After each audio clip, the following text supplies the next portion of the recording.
আসসালামু আলাইকুম।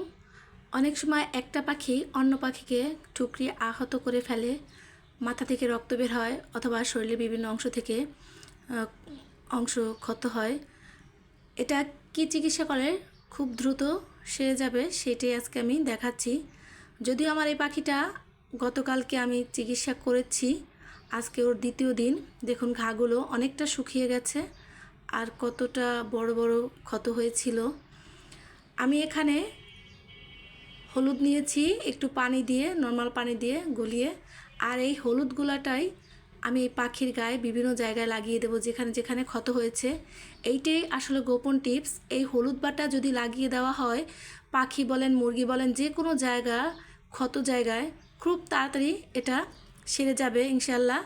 আর এটা খুব ভালো কাজ করে, ব্যাকটেরিয়া প্রতিরোধকারী হিসেবেও কাজ করে থাকে। খুব ভালো এই হলুদ লাগানোটা, ব্যথাটাও কমে যাবে পাখির, আর ঘাটাও তাড়াতাড়ি শুকিয়ে যাবে। এভাবে 2 থেকে 3 দিন লাগালেই ইনশাল্লাহ ঠিক হয়ে যাবে পাখিটা।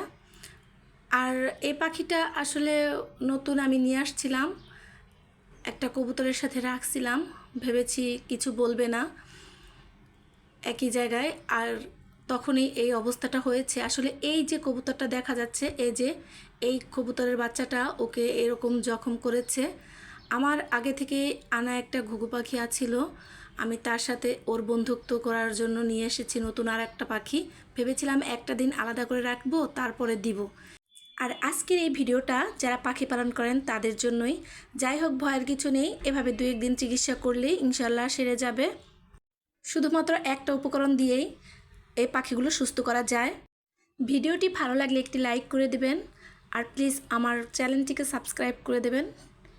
সবাই ভালো থাকবেন, 5 ওয়াক্ত নামাজ পড়বেন। আল্লাহ হাফেজ।